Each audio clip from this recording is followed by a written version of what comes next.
Ya sama seperti nasibnya kunut. Jelas mazhab Hanafi itu tidak kunut. Orang Syafi'i kunut. Tahu-tahu sekarang jadi politik identitas. Ini nggak berani nggak kunut. Bisa dicoplok dari tanfidiyah kalau bilang.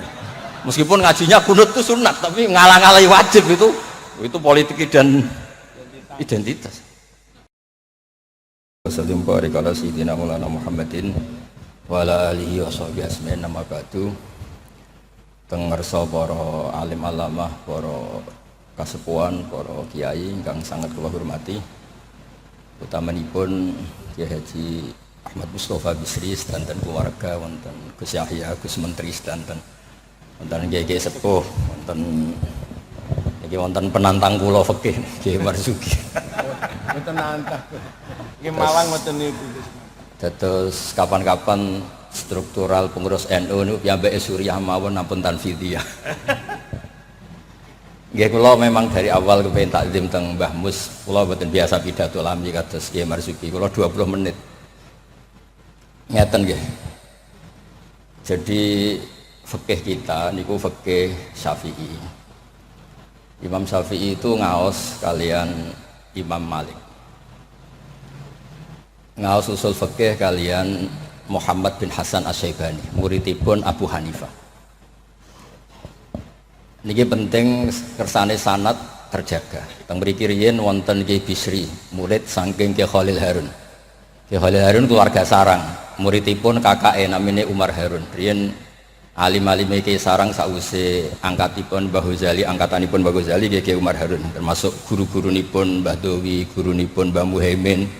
Santen keluarga kula lasem nate ngaos Mbah Umar Harun, termasuk buyut kula kandung namanya Mbah Dimyati. Lalu ini alhamdulillah wau Kyai Marzuki mon panjang lebar rangno fikih. Dan alhamdulillah tuduhannya selalu gak sah. Nggih. Kula matur alih Gus Samtong, Kyai Marzuki senane gak ngesano sembelian, kula bagian sing ngesano. Karena kalau ndak ada khilaf itu kasihan umat. Kalau umat ini tidak ada khilaf itu jadi repot. Sebab itu teng pondok-pondok diajarkan kitab namine Mizan Kubro, wonten kitab Qalyubi Umairah. Itu logika yang dibangun itu kecuali mut'ah. Kalau mut'ah itu kita sepakat haram semua. Karena kalau kamu tidak mengharamkan malah kemecertok kepingin. Jadi haram mawon lah. Ngeten kalau logika yang di kitab Mahali. Ini kitab kesukaan keluarga sarang. Di Dualiyah pasti diajarkan kitab mahal. Misalnya dabihah atau masalah salam, masalah sujud, itu mesti ada kaul awal, kaul sani, kaul salis. Dan itu ada pandangan yang nggak bisa dibantah. Misalnya sujud itu ya normalnya ya umur itu an asjuda ala sapati azumin. Saya diperintah Nabi ini sujud melibatkan 7 anggota, al jabhah wal yaden wal rukbaten wal kodamen. Sudah 7 kan. Tapi Imam Syafi'i itu sempat ngeper itu ya mulai ragu. Wayah tamilu kata beliau, ikhtimal juga yang syarat pokok itu jabhah. Karena Nabi pernah berdoa itu sajadalaka wajhi, bukan sajadalaka wajhi wa yadi wa rukbati wa kodami. Tapi saya sepakat sama Kyai Marzuki, nak sampean kemen sah mujma'alah itu anut Kyai Marzuki. Nak sampean kepengen jadi Kyai sing apian anut kula. Terus kula baleni nek kepengin mesti sah niku anut Kyai Marzuki. Nek aku dadi Kyai apian anut kula. Kyai apian kuwi model dongane Allahumma illam akun ahlan an ablugha rahmataka fa rahmatuka ahlun an tablughun. Karena kalau fikih ini tidak dikhilafkan, apalagi kalau kita ngaji Sawi, tafsir Sawi. Itu Jalalan dikarang oleh orang Syafi'i tapi disarai oleh orang apa? Al-Maliki. Itu sudut pandangnya luas sekali. Oke, saya ulang lagi, sudut pandangnya luas sekali. Dan kita misalnya semua di sini termasuk Mbah Mus, sanadnya itu sama. Karena indukan di sini itu akhirnya kita ngambil Mbah Hasyim. Mbah Hasyim sejarah yang mudah ditulis niku ngaos kalian Kyai Mahfud Termas. Kyai Mahfud niku riyen ngaos kalian Shahibul I'anah Said Abi Bakar Sato. Wau Kyai Fakih Miftah niku keluarga saking Mbah Mas Kumambang niku riyen nggih radi rivale Kyai Hasyim. Terus Kyai Fakih niku penentang Mbah Hasim dalam bab kentongan. Terus yang Mbah Hasim nanti berpikir haramnya kentongan, sing Mbah Fakih bilang kentongan itu apa? Halal. Padahal itu Rois Am kalian wakil satu. Akhirnya lucu. Cerita yang beredar sing terkenal riyen keluarga mriki nggih ngaos teng Mbah Dimyati Termas, adikipun Kiai Mahfud. Itu cerita yang terkenal itu Kiai Hasim mau rawuh ke Termas, semua kentongan disembunyikan termasuk beduk. Mbah Hasim sempat GR, wah bagus-bagus anut madzhabku. Setelah jagungan sama Kiai Dimyati, adiknya Kiai Mahfud, santri yang lugu itu matur, Mbah kentong beduk sudah disimpan, aman. Ternyata bodon-bodonan tok untuk menghormati apa? Mbah Hasim. Lalu karena logika yang dibangun itu orang seneng Mbah Fakih Mas Kumambang. Niku senajan to NU lah gitu tetep ngaku kentong. Kiai Fakih itu mboten trimo nak kentong itu disamakan dengan nakusun Nasoro, kentongnya tiang Nasrani. Karena fungsinya niku tiang kebakaran nggih kentongan, tiang banjir nggih napa? Kentongan. Jadi tidak identik untuk manggil orang ke napa? Biak atau kekanisahnya orang Nasrani. Jadi kunane kuno, khilaf itu harus kita jaga. Ya saya ulang lagi, khilaf ini harus kita jaga. Ikhtilaful a'immah napa? Rahmah. Tapi tadi basisnya harus ngaji. Dulu itu ya orang sholat jenazah itu ya normal. Jenazahnya di depan, yang nyolati ya di timurnya berarti kalau di Indonesia.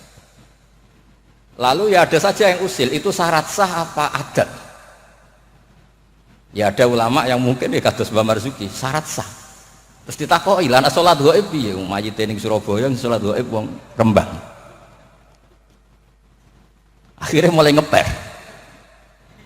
Yang syarat di depan tuh imam bukan jenazah. Wah akhirnya ya wong akeh.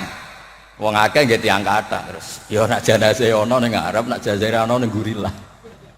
Lah itu kan logika fikihnya kacau. Kacaunya itu ya itu syarat sah apa syarat adat? Artinya hakadha wajadna salafan wa khalafan.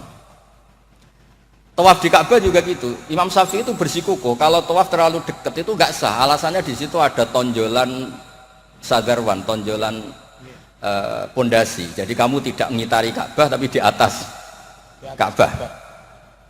Tapi kata Imam Malik, kata Imam Hanifah ya ora apa-apa. Ngono iku wis keceluk mubeng kok repot. Jadi memang mulai dulu, saya ulang lagi mulai dulu. Itu lama enggak debat itu enggak bisa. Karena di ranah yang tidak al-usuli, tidak masalah akidah, itu sudut pandang itu luas, midan kalau orang bilang midan. Sebab itu riyen setiap ulama nanti dibully. Wah habis-habisan. Abu Hanifah nanti liwat tenggene daerah wisata. Sepatah penyanyi-penyanyi wedok nyanyekno tiang-tiang suga-suga wong lanang-lanang. Barang Abu Hanifah rawuh lewat iku menengcep, mohon niat itu menengcep. Abu Hanifah ngendikan ahsan tunna. Terus imam yang rival beliau, Ibnu Abi Layla itu rival beliau. Suatu saat ada masalah di pengadilan, Abu Hanifah jadi saksi. Kamu tidak sah jadi saksi. Karena ketika melihat penyanyi-penyanyi kamu bilang ahsan tunna, kamu bagus.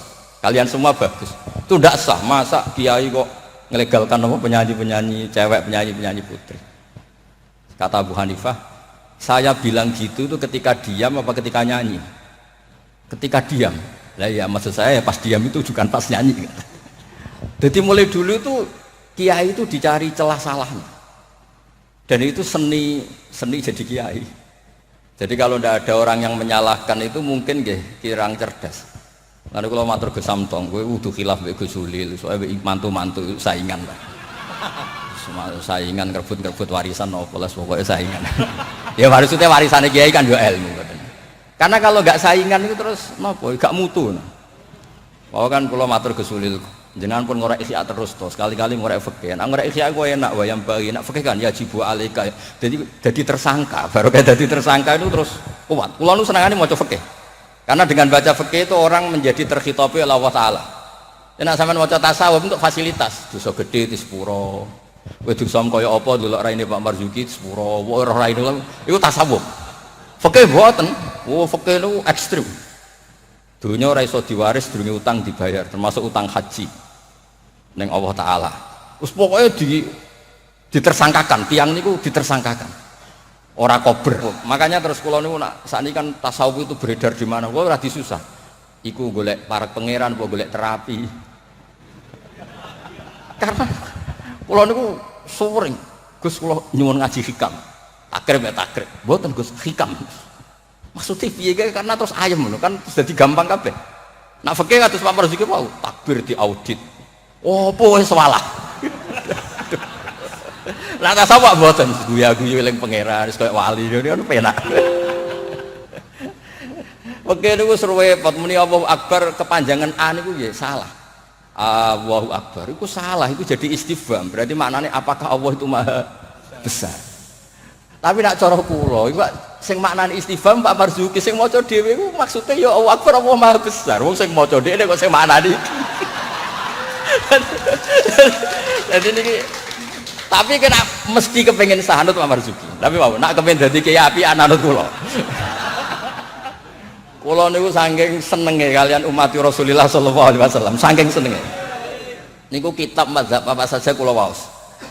Untuk supaya wong Indonesia iku ya ono sae lah. Wong-wong dia ya darani rasalah niku nggih. Ono sae tak golek-golekno.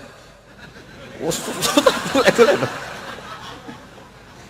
Nanti mungkin Pak Marzuki nyari masalah warid sama maurud itu diantara kelebihan Imam Ghazali. Awal ngarang Ihya itu di bab Toharoh, di bab Al-Muzal wal Muzalbeh itu diantaranya beliau tidak membedakan antara air dikucurkan sama air najis bena ijanatin fiyama wa bena iradil ma. Termasuk nggak bedakan masalah kulate. Sudah sadar termasuk.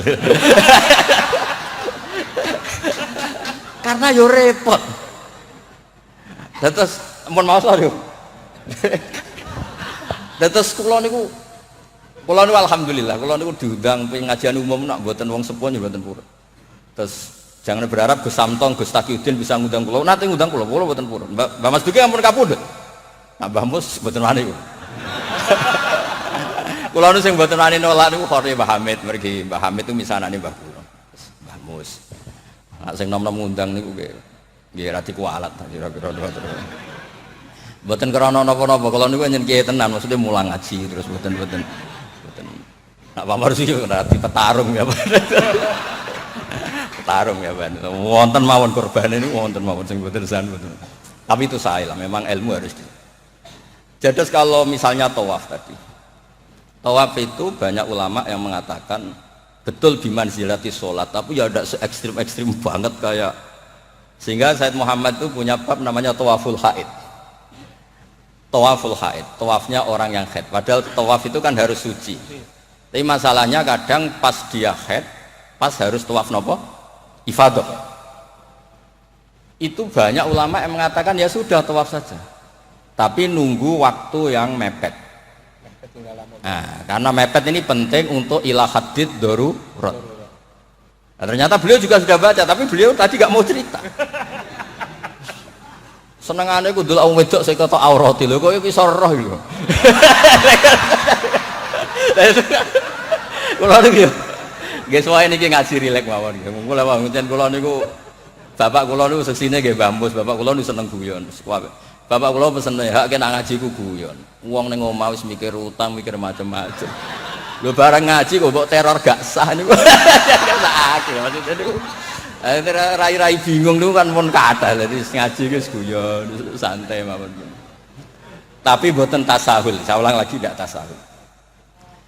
Ada dua orang itu sering naudzubillah ya, sering selingkuh, nakal lah. Ya nasabnya agak jelas namanya orang nakal. Ini cerita di kitab Mizan Kubro. Setelah dengar kabar orang itu sampailah datang ke Rasulullah.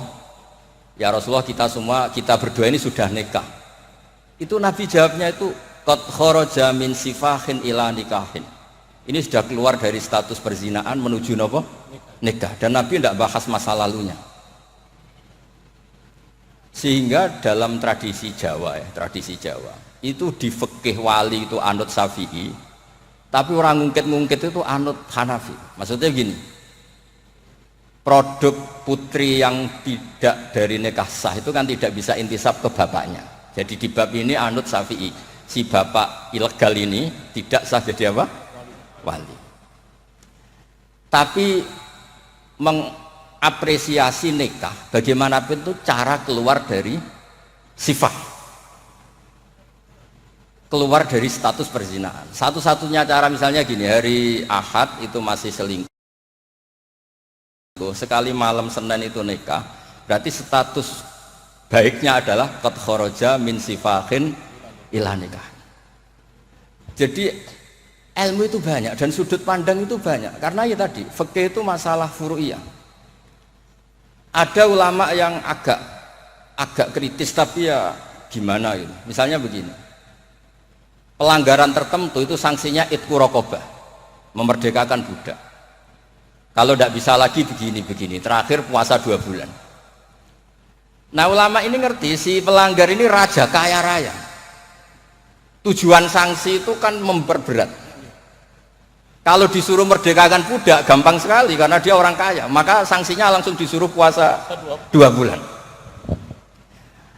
Alasannya yang namanya sanksi itu yang kira-kira orangnya itu kapok. Ini kalau sekedar terkait uang, itqu raqabah itu gampang sekali. Apalagi kalau misalnya mun ngantem mriku mawon ben gak kulino ngaji umangan pun. Niku mungkin Sawana lagi, misalnya di kafaratul qotli yang khotok atau kafaratul yamin. Fakafaratu tamu asyarati masakina seterusnya atau apa sajalah. Kan biasanya kafarah itu sosial dulu. Saya ulang lagi, biasanya kafarah itu sosial dulu, merdekakan budak. Jadi budak itu kan tidak enak betul. Jadi budaknya kiai aja agak enak, apalagi budaknya orang nggak soleh itu tidak enak betul jadi budak. Sehingga semangat Islam semua kafarah itu bentuknya itu itqu raqabah.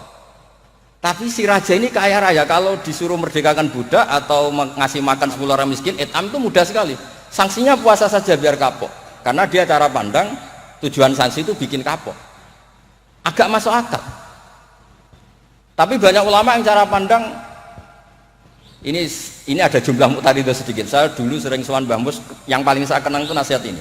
Nak jare badolah, wong loro, nak rawali yo sering nyetel radio. Pilih aja itu kalau instingnya tidak insting wali ya pengalaman, apa? Karena fatwa fikih itu butuh tajribah, butuh pengalaman. Begini, merdekakan budak itu bagus, menguntungkan yang dimerdekakan. Nggak penting yang merdekakan ini mudah apa enggak. Semangat Islam itu menguntungkan orang lain ini tidak penting. Saya ulang lagi ya, kalau ulama yang pertama tadi, ba'duhum itu, kalau disuruh merdekakan budak atau ngasih makan orang miskin kan mudah sekali bagi orang kaya raya. Sanksi yang berat dia disuruh apa? Puasa. Masuk akal dari segi pelanggar ini. Dari segi pelanggar ini. Tapi dari segi sosial, menguntungkan mana? Merdekakan budak apa puasa? Budak. Merdekakan budak. Lah sekarang Islam tuh lebih berkeinginan merdekakan budak apa berkeinginan ngasih sanksi orang ini? Merdekakan budak, falak tahamal aqobah wa ma adraka mal aqobah fakku raqobah. Akhirnya ini jadi ulama yang minimalis. Dibully cara sekarang. Makanya kata ulama yang wali, wis to ora usah dipikir urutane ning Quran ngono ya ngono, ora usah dipikir. Ini jenis wali. Yang jenis peneliti, semangat Islam itu merdekakan budak. Ketika Pak Marzuki naik langsung maju, kalau nu sering delok beliau, tapi penyen petarung, angger fatwa niku ana korban. Tadi petarung. Ya bagus lah, memang fikih itu butuh munazih itu petarung. Supaya ilmu itu hidup, bukan petarung yang tadi pakai santet, pakai apa enggak, memang ilmu lah. Ya dulu itu sama ingat debatnya Mbah Mun sama Basal itu kalau guyon gini, kiai gede nak diundang ning desa apike teko ta ora. Ana sing bilang ya sapike teko lah sakake wong desa. Tapi survei membuktikan apike ora iku kan jobe kiai cilik. Dimbat pisan mbek kiai gede. Itu kan harus ada sudut pandang itu. Terus agape. Lah iya, makanya kan Yorono pas orang ngaji kan iso. Sing rapas salam templek lah kok angel temen nerangno. Lho kan kalau kula niku ngalami, kula jare wong akeh rak kiai gedhe, nek diundang teng desa mboten kurang. Tapi teng kiai desa kula sering niliki. Oh seksine kathah pangeran nah, nek kurang akeh. Kurang top, kula ayu sen akbaru zadah seksine pangeran. Kula sering niliki kiai desa kula tiliki. Termasuk nyun sewu kadang kula betani terjemah UI, kula sukani Ibris, kula sukani terus kula sukani kitab-kitab akidah Mbah Sakur akidah. Karena tadi, nah aku teko muludan ning desa, kas musolae muk pira. Terus digo nyangoni kiai ketua Tanfid Jawa Timur. Oh, iku ngentekno kotak yakin. Iku ra merakyat iku. Lah alasane tawadhu istilii pas ora ono salam template. Istilii diaturi. Mboten iki mboten sok-sokan suci mboten iki cerita mawon. Artinya sudut pandang itu selalu ada. Kula cerita bolak-balik. Kula nate diundang manakiban mboten teko. Tujuan kula lho kiai cilik mangan daging arang-arang salam aku teko. Tenan kula mboten teko, ketemu kiai sing teko. Matur nuwun Gus gak teko. Aduh aku gak lakon katanya. Aduh aku gak lakon. Loh kalau saya datang jatah 50.000 sampel mesti teng kula. Mbak-mbake untuk suwiran-suwiran niku. Lah maksudnya niku ijtihad. Jadi ijtihad itu mau ndak mau. Mulane kula niku sirine kenapa kula diundang Gus Ipul ora teko wis Pak Marzuki wae ini wajate Pak Marzuki. Dan terus kedah mikir lah. Karena memang ini ranah ijtihad. Saya ulang lagi ranah. Saya berkali-kali bilang ijtihad itu sudut pandangnya itu banyak. Ada orang saking senengnya Nabi itu sowan Nabi terus ingin melihat wajahnya Nabi. Itu bagus namanya kangen ya sowan. Banyak juga sahabatnya nggak mau sowan, alasannya ganggu. Lho kok seneng Nabi duwe keluarga, gak ada istri, gak ada cucu, amen mbok sowani terus kapan ngurus keluargane. Banyak juga. Ada sahabat yang suka melihat wajahnya Nabi sehingga kalau sifli wajah Rasulullah secara fasih bisa nerangkan. Ada yang ditanya sifli wajah Rasulullah langsung nangis. Saya ini tidak pernah melihat wajahnya Nabi, tapi Anda kan sahabat. Saking takzim saya tidak berani menatap muka Rasulullah SAW. Ada ulama yang sholat sof awal terus wali, yang pol guri ya wali ketika ditanya kok sok-sokan suci wani kok ngarep, jadi nak sholat kok guri terus, ya jadi wali. Banyak juga wali yang ditanya kalau kamu di surga keinginan terbesar apa? Kata wali-wali kan an-nadhar ila wajhillahillah ta'ala, melihat Allah Ta'ala. Kalau dia enggak, unazzihu dzalikal jamal an-nadhari misli, meripatku tahu dangdut, meripatku tahu gambar sing ora jelas-jelas, maka akan saya sucikan Allah dari mata yang sudah pernah macam-macam. Dia mana wali sekepening swarga gak pendelok pangeran. Unazzihu dzalikal jamal an-nadhari misli. Allah akan saya sucikan dari pandangan saya karena pandangan saya ini sudah sering maksiat. Karena kalau kita melihat Allah GR hanya mentang-mentang Rois Tanfid Jawa Timur misalnya. Terus ditakoki pangeran. Kowe meripat yang sama, tahu bogo maksiat ta ora? Nate Gusti. Kok bojo aku? Iku yo repot. Jadi mboten iki cerita mawon nak nglarakno atine Pak Marzuki kersane dadi kafarah nggih. Ya karena bagi yang tidak disahkan tadi mungkin yo gelo maksudnya itu. Nggih, mungkin nggih gelo. Tapi memang dimuin seperti yang dikatakan. Makanya beliau fair secara ilmu itu dimuin. Tapi nanti kalau sudah ngaji Mahali, Qalyubi, Umairah, terus Mizan Kubro, khilaf-khilaf itu banyak. Kayak tadi Qat'ul Khulqum itu semangatnya itu Qat'u yang izhakur roh apa Qat'u yang potong. Nah, itu kan ulama masih terus berdebat. Ya namanya ulama itu tadi cara pandang itu pasti banyak. Makanya kenapa itu ada khilaf. Bahkan semua muridnya imam itu akhirnya mengkhilafi gurunya. Fa inna Ahmad niku muridnya Imam Syafi'i, tapi khalafa Syafi'iyan. Wa Syafi'i muridnya Malik, akhirnya khalafa Malikan. Kenapa menjadi khilaf? Karena sausé diangen-angen niku nggih. Misalnya Jumatan. Jumatan itu cara jenengan itu kan harus orang 40 syarat sah. Tapi pertanyaannya, kampung situ yang mau Jumatan baru 20 kok disuruh berapa? 40. Wong sing gelem Jumatan mau 20 dikongkon pinten? 40. Jadi sudut pandang itu terus kenapa kok 40? Katanya kalau 40 itu mesti ada walinya. Lah sekarang orang 1000 pun nggak mesti ada walinya. Terus kedua, dikatakan 40 itu mesti jam'un kelompok. Lah 12, 20 juga sudah bisa disebut apa? Jam'un, sudah dikatakan kelompok. Mulane kula nate Jumatan teng pedalaman Purwodadi. Kula riyen sering ngebis teng Jogja lewat Pati Ngidul. Pas wae Jumatan niku tiangnya namung 6 napa 12. Santri kula niku tamat MGS Sarang. Ya baik ada kula mboten. Jenengan mboten ada juga. Niku maca Fatihah Pak Marzuki. Niku kaya wong ape kelahiran niku cerita bolak-balik. Wis kados perjuangan tenan. Aku ngomong ngene, aku sing menusa ora mentolo ora ngesahno apa meneh pangeran. Mergo macane Fatihah. Wis dinas perjuangan. Kaya wong ape kelahiran. Aku nak ape ada Allahu arhamu minni. Umpama aku zuri we tak sahno mergo ora mentolo apa meneh pangeran. Mosok wis kangelane ngono, hasilé mboten apa? Sah. Mboten iki cerita mawon mengke penantang fakihnya anak badhe ngendikan nggih monggo. Karena ini agak dolim saya, karena kan saya kedua. Tapi nggak apa-apa, nanti Mbak Mus mesti pareng kok kalau jenengan bantah saya lagi tidak apa.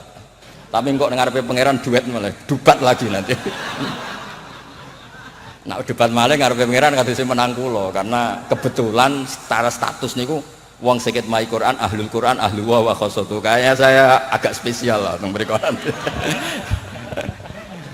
Terus ilmu itu harus tadi, saya ulang lagi. Karena kalau pertanyaan itu bisa mujab, bisa nafi. Saya ulang lagi, pertanyaan itu bisa mujab, bisa nafi.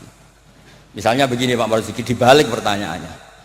Wong sing isane salat mau ngono, iku apike salat apa ora salat? Dibalik pertanyaan. Nggak, ini MC-nya maaf ya, nanti setelah ini Pak Marzuki lagi terus saya tidak akan bantah lagi. Karena saya ini wong lego lah. Mbok beliau ngadili kayak apa saya insya Allah ya tidak mandi, nggak ngefek. Cara kula wong partai politik loyalis saya terlalu fanatik. Nggak ngefek. Pertanyaannya jadi balik. Dhisik ceritane Wali Songo itu sholat sementing sholat, rubuh gedang lah. Ya saya ulang lagi, orang yang belum bisa sholat sempurna itu apike sholat nopo mboten? Sholat. Sekarang dibalik Pak Marzuki, orang yang baca Fatihah tidak benar, kita bisa mentakhrij, cari solusi. Anggap saja itu wiridan.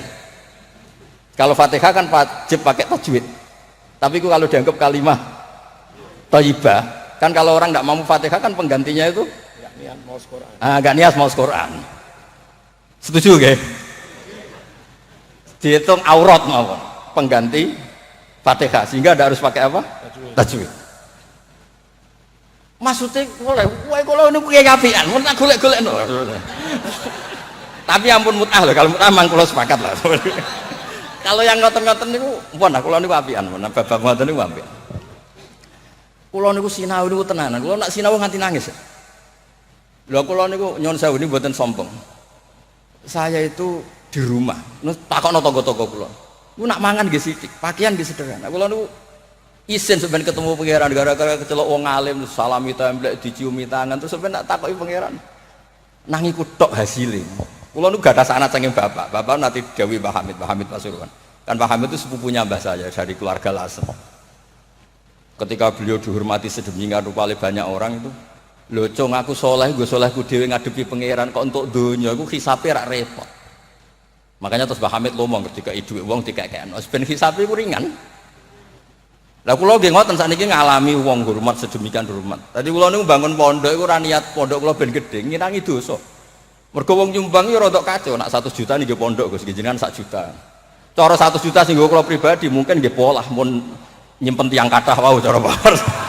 Wong nyumbang ya rada suudon mek kiai kan niki 1 juta Pak Marzuki pondok nggih jenengan 1 juta. Cara diwalik nggih wau ngabsen rodo sing makmum wau cara beli. Jadi wong nyumbang itu alhamdulillah kok ora dinakalan niku. Lah akhirnya untuk mengkafaro itu ya kudu dibangun wong pesene kan nggih napa? Pondok. Jadi mulane sirrul ulama, rahasiane ulama itu bangun pondok pancen ngilangi dosa. Pancen kan nganggo pondok. Lah nek simpen kan suatu saat kamu tergoda. Gua ayo apa-apa ya bareng gitu. Nah, terus menyangkut tadi yang madhep ngalor tadi Pak Marzuki. Kita yang orang NU kan sering dikritik mereka bahwa Rasulullah itu idan sorofa min sholati itu akbala ali nabi wajhi. Memang akbala nabi wajhi, jadi kalau versi mereka benar-benar menghadap ke timur. Terus kiai kita kompromi, ya sora madhep wetan tapi madhep ngalor. Ya resikonya tadi pelengahan tadi. Itu saya tahqiq baca di Fathul Bari di sarahnya Bukhari. Filosofi Nabi menghadap ke andekan di Indonesia ke timur. Kalau konteks Indonesia ke timur itu untuk memaklumatkan kalau sholatnya sudah selesai. Jadi sebetulnya itu bisa diganti gerakan apa saja yang memaklumatkan kalau sholat itu sudah apa? Selesai. Takutnya Nabi ada orang yang iktam mabihi walam yadri annahu qad qada sholata. Takutnya itu ada orang makmum ngiranya Nabi fi sholatin ternyata sudah ada sholat. Berarti apa? Makmum ini rabtu sholatihi biman laisa fi sholatin. Berarti makmum ini menggantungkan sholatnya sama orang yang sudah tidak sholat. Misalnya begini, andai kan Nabi tetap posisi tahiyat akhirah mati gini, Nabi tentu khusyuk anteng, terus Gus Samton datang, ngiranya saya masih sholat makmum, usolli apa makmuman, padahal hakikat saya sudah ndak sholat. Berarti apa? Menggantungkan sholatnya, diikatkan sama orang yang sudah tidak. Nah karena Nabi takut seperti itu, beliau menunjukkan satu gerakan fisik yang menunjukkan kalau beliau sudah tidak sholat. Makanya sirinya kiai-kiai alim tuh kalau misalnya nggak merubah posisi karena sanad torekohnya gitu, bilang astagfirullahnya mesti kenceng, bersalam astagfirullah, karena ini untuk memaklumatkan ini sudah ada sholat. Ya clear nih. Maksudnya itu pentingnya ngaji tenanan, mau kitab tenan. Lalu nak diundang tiang nak bukan pernah sepuh, tak anggap haram tenan, sesuatu haram tenan. Karena yang belum diundang pun kata lah sudah. Kalau yang sinau tenanan sudah bisa dihitung dengan jari. Karena termasuk pulau lah, bukan niat sombong termasuk pulau. Nah Gus Samton nggak percaya, saya kan betul apa? Mau kita cocokkan pulau, murah apa Gus? Bisa wajar. Nak tengen pulau tak kayak kitab deh. Bukan ada kalau tangkel tiga mantune bambu semari dasi gede, pokoknya kalau takon ngaji. Kalau cucu-cucu basim ya banyak ngaji, saya bukan ada kalau tangkleti macam-macam. Jadi penting supaya kenapa tradisi toriko banyak orang-orang soleh yang tetap menghadap barat, tapi astagfirullahnya dikeraskan untuk maklumat kalau beliau sudah enggak sholat. Jadi enggak apa-apa sampai ndak akbal alil besi enggak apa-apa, karena sudah kadung dipakai kubu sebelah tadi itu. Biasanya orang kalau sudah dipakai ya sama seperti nasibnya kunut. Jelas mazhab Hanafi itu enggak kunut, orang Syafi'i kunut. Tahu-tahu sekarang jadi politik identitas. Ini enggak berani enggak kunut, bisa dicoplok dari tanfidiyah kalau bilang. Meskipun ngajinya kunut itu sunat, tapi ngalang-alai wajib itu politik identitas. Bersiko betul. Makanya pernah Allah Ta'ala disifati aja agak terima pernah. Assalamualaikum warahmatullahi ta'ala wabarakatuh. Ada ta'ala. Padahal ta'ala maknanya mau luhur. Mubalek berikutnya karena tidak ormasnya tidak sama. Assalamualaikum warahmatullahi tanpa ta'ala wabarakatuh. Wong kok hasute ngono. Wong apa disifati ta'ala kok tidak terima. Assalamualaikum warahmatullahi tanpa ta'ala wabarakatuh. Jadi kalau nuruti kelompok itu nggih ngoten niki pun napa nggih petarung yang baik, pun napa pembanding yang baik nggih. Niki kula sudahi mungkin ambek badhe bantah nggih monggo dan saya tidak akan bantah lagi. Nggih pokoke kula suwun perilaku yang salah dibenerin sesuai dawuh Pak Marzuki, tapi nak kadung kowe ra iso tak golek-golekno dalil. Wes aku nak ketemu Nabi itu yang sah. Nabi nak ngendikan wong dosa ngene elek, tapi Nabi yo ngendikan syafaati li ahlil kabair min mati. Yo nyalahno tapi nek kadung salah yo disafaati. Ora kadung salah dibles. Assalamualaikum warahmatullahi wabarakatuh.